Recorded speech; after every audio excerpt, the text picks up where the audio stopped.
everybody, I'm Brittany Lewis, a breaking news reporter here at Forbes. Joining me now is Keith Ferrazzi, author of Never Lead Alone.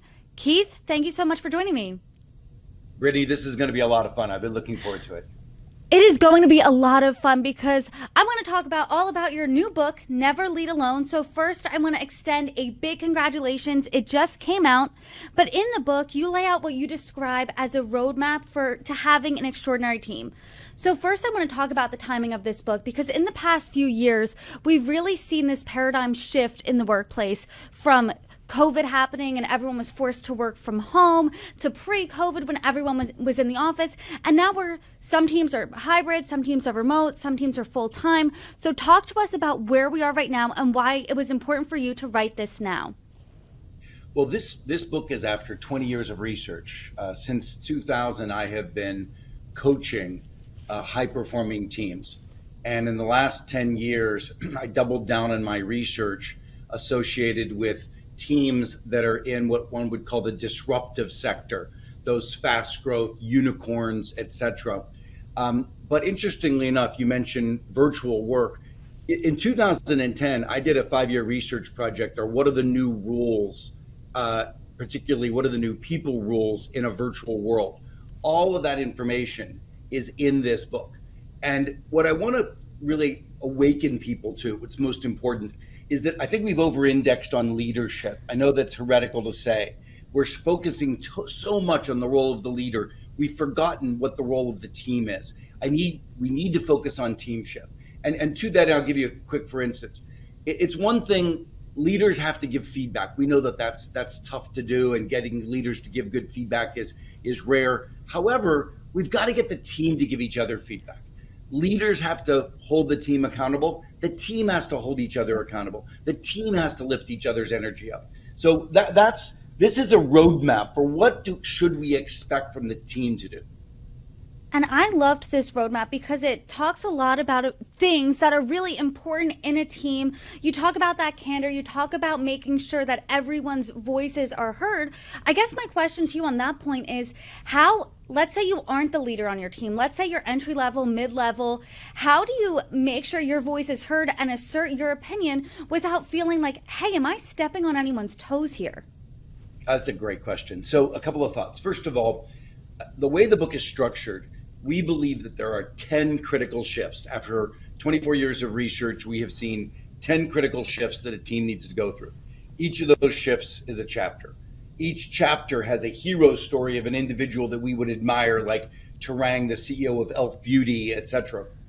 These individuals are crushing it. And then after that, there's just some very simple practices. So if you're an individual coming into a team and you want to make sure that you're actually the tipping point to change the team's culture, you can volunteer to do some things, simple practices that are recommended for the team as a whole, but to yourself. So one of my favorite practices is called stress testing. It's when something you're working on, you would like to get the team's input on, right? So you go to the team and you say, listen, I read this book and I found this cool little practice called stress testing. I've got this initiative. I would love it if you all would be willing to stress test it. And by the way, I'm not asking you to take over or hijack this work. I'm just asking you to give me double barrel feedback. What I'm going to do is I'm going to present what I've been doing, where I think it's been successful, where I'm struggling, and where I'm going next. And what I want you to do as a team is to break into small groups of 2 and write down after about 10 minutes of conversation, what challenges do you have for me? What am I not seeing? What innovations would you offer? And if you have any offers of help, that'd be super. Now, that's a process that, of course, it would be great for leaders to start instituting in teams where every member of the team is stress tested on their critical threads of work, so that what you start to do is you start to breed the team to be better at giving each other feedback, breed the team to pointing out risks, challenging each other, giving each other ideas, giving each other support, etc. But in this case, you brought it to the table. And hopefully this is the kind of thing that contagiously could catch on, because you could then show how valuable that input was, and other people could do the stress test process as well. But that's just one of 37 practices in this book. My hope is that people will consume them like popcorn on a movie night.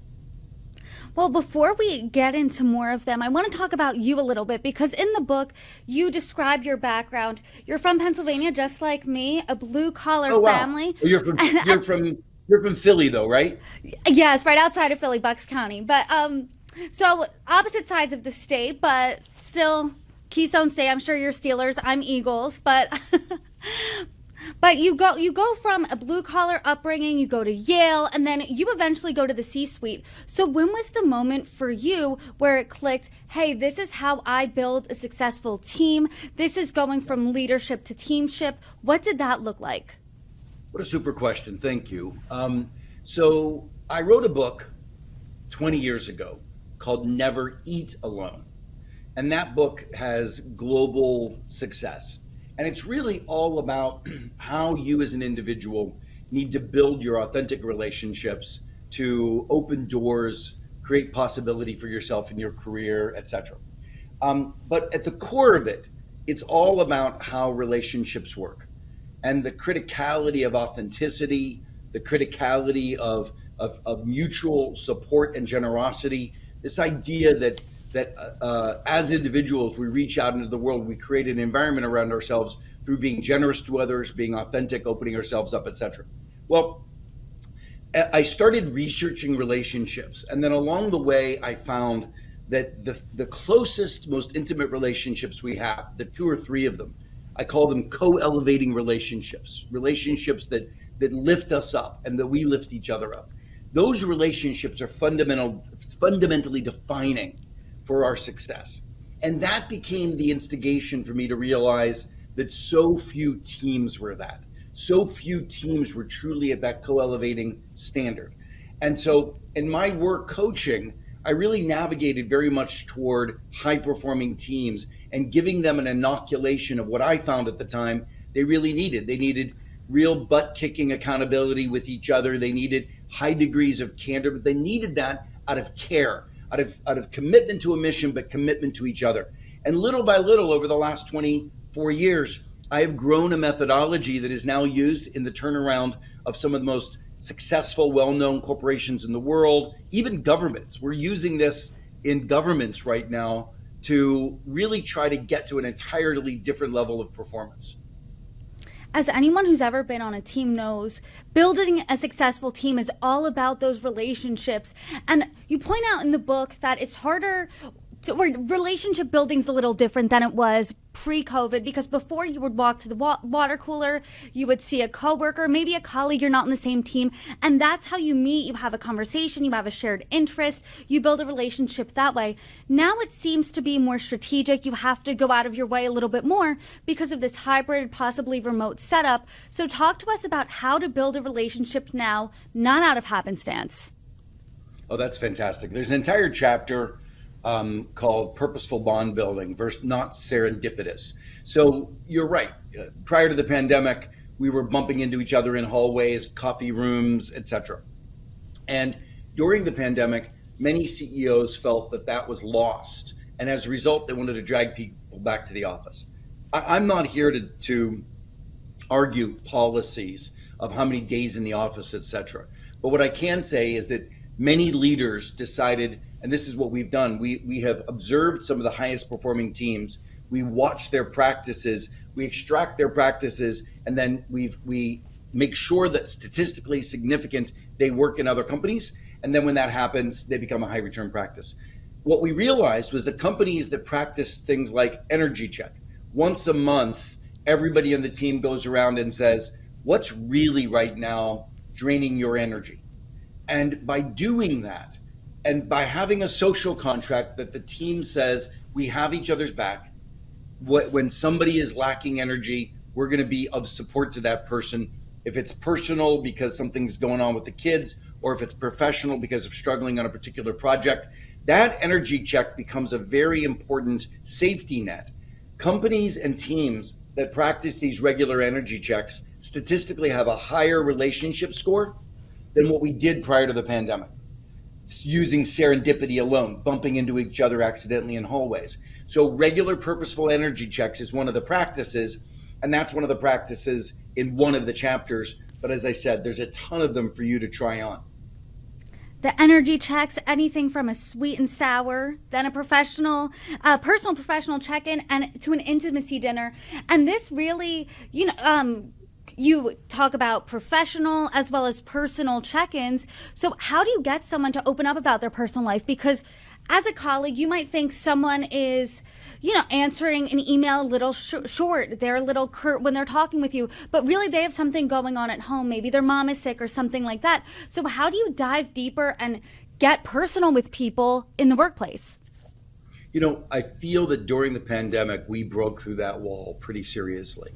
When we would come to a meeting on a video conferencing, we would stop and we would say, just checking in, is everybody okay? And you would know that somebody's mother was struggling in assisted living or et cetera. So I think we broke through that wall. Now I know that we've rubber banded back to old behaviors mostly, but I think we're in an era where people want to bring their authentic self, their full self, into the workplace. Now that said, I was at a session the other night where we were doing a long, slow dinner, and the point was, when the team is together, let's use that precious time to really go deep. And we were doing one of these energy checks in a dinner format, which tends to be a little bit more vulnerable. And one of the ladies said, you know what, I just don't believe in this. I don't believe in bringing your personal life to work. And I was like, that's fine. It's perfectly fine. If you're feeling comfortable enough that you can sit and be present in this, we totally welcome you. If you want to chime in, feel free. By the time it got to her, she was very comfortable sharing. It doesn't mean that she has to be. Everybody has their own aperture of how they want to conduct themselves, their own social comfort, their own security, insecurity, all of those wonderful things that make up us as humans. And it's perfectly fine. You let people come to the practice as they'd like. I want to switch gears a little bit and talk about meetings, because everyone's been in a meeting where you leave the meeting and you say, that meeting could have been an email. I don't feel like we got anything done. I feel like we wasted some time here. And you want to shatter the myth of the meeting. How do you do that? Your questions are so fantastic. It's clear that you read the book. You picked out some of the critical shifts that we would start if we were coaching a team, that we would start with. And this is called meeting shifting. So let me give you a scenario. Somebody comes into a meeting. Let's say it's a big one, 12 people. In the average meeting of 12 people, 4 people think that they're heard. And let's say the topic is a cost reduction effort that we have. So we get into the room, we start talking about this. 4 people are fully heard. People are having the meeting after the meeting, talking behind each other's backs, DMing each other, etc. On the other hand, if we had started this meeting in an asynchronous document, let's say, a Google sheet, and somebody writes into it the question, what's the real problem we're trying to solve here? What is a bold solution to solve it? I'm just making up the question. There's a chapter with a bunch of these really good, meaty questions we've heard. And people write that stuff down in a shared document where everybody can see. Now you read that document before you come into the room. And you've actually done an entire round of collaboration where everyone's voice is invited to be heard fully, not even the introvert or the person that needs a little bit more contemplation time than being called on quickly in a meeting.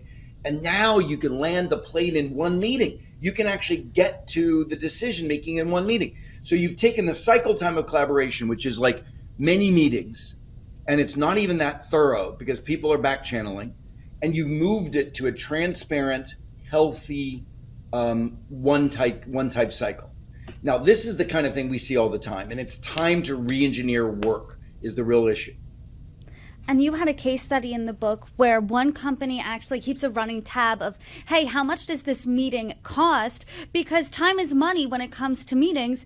But something that was important that I found really interesting was not staying in your lane, and this team can comment on this problem and this team can comment on the other team's problem. Talk about that cross collaboration and why that's so important. The breaking down silos has got to be one of the most important things we can do to contribute to shareholder value. Almost every corporation that I work with, unfortunately, even some of the fast growth unicorns that used to really work as small, tight groups of founders, but now are starting to create silos and org charts that they think mean something. The reality is, if you're trying to get something done, you and I were talking about this off camera earlier. If you're trying to get something done, your first question is, who's my team? And it's who you need to get the job done. Soon as you realize, and this is in the early chapters of the book, we create what is your relationship action plan, who is your team, to define that core team that you're working with on this project, to define a broader team that you want to be engaged on this project. And then that broader team is the group that you stress test with every month, not just your core team, not just the people on your org chart. So redefining team becomes a critical element of the success of work as we move forward, and breaking down those silos that exist today will add so much value to the shareholder.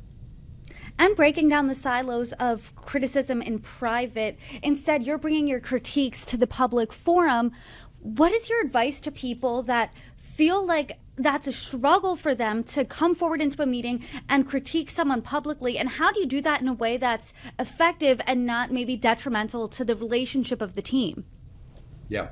So there is a company called Elf Beauty, and Elf Beauty has absolutely been crushing it in a highly competitive beauty market where, frankly, some of the biggest organizations in the world consider this relatively new company, right? But happens to be growing year over year, double digits, major success. Their market cap is crushing it. Their CEO just became named as one of the top 100 business leaders in the world. Terang. This group recruits, and when they do, they say to everybody, you know what? While you're here, you're going to grow further and faster than ever in any other company possible. And in exchange for that, we want you to both give and get feedback fluidly, because we're not going to let each other fail. We have each other's back. Giving critique in public is not throwing each other under the bus. Giving critique in public is a commitment to not let each other fail. We love and respect everybody in this organization, and we're going to make sure that everybody succeeds. So it's a shift to the social contract that ideally the leader gives. Now, the problem with that is that if you're in an organization where you haven't made that social contract commitment, it can be more difficult. And that's where you do need leadership to start breeding teamship. A leader needs to institute the stress testing process. Now, when the leader does, by the way, the leader can't hijack decision making from people. The leader can't dive in and hear that feedback and be negative or critical on somebody. We've got to make sure that all of this data is looked at, not defensively, but looked at as input, as an opportunity to level up, as I say, co-elevate. So there is some work to be done around how we think about that input and data. Not as critical, but as the juice of success and innovation. I don't want to spoil the rest of the book. Obviously, it's a great read, but you lay out over 30 teamship practices. These shouldn't be one and done. And just one that I've done over a decade ago was a intimacy dinner with a team. And I'm still close with multiple of those colleagues to this day. So how do you incorporate these types of practices in your routine, especially with a team that's been together for 5 years, 10 years, a really long time, and is seemingly stuck in their routine, stuck in their way, stuck in their once a week meeting or what have you? Well, the book is really laid out as a workbook. The intention is you buy the book for the team, and then chapter by chapter you read it, and it's so small. I mean, the book was intended to be as bite-sized as possible, and then, by the way, if you buy it, if you go to my website and you buy it as a team, I've developed a bunch of videos per chapter that I give out for free for any team that wants to go through this together. So the bottom line is you just go through it chapter by chapter, and it tells you how to talk to the team about picking some practices that we're going to start using on a regular basis. And they're all in there. They're all simple, few paragraphs. Hopefully it's a self-guided tour. And it's something you can pick up, whether it be the sweet and sour, it's 1 minute or 2 minutes per person, to these longer practices. But Keith, I appreciate the conversation. Where can people find your book? Everywhere, and on Audible, etc. But KeithFerrazzi.com is where you would go if you want to buy it in bulk for a team so that you get the videos. Keith Ferrazzi, thank you so much for joining me. You're welcome back anytime. I had such a good time. Thanks a lot.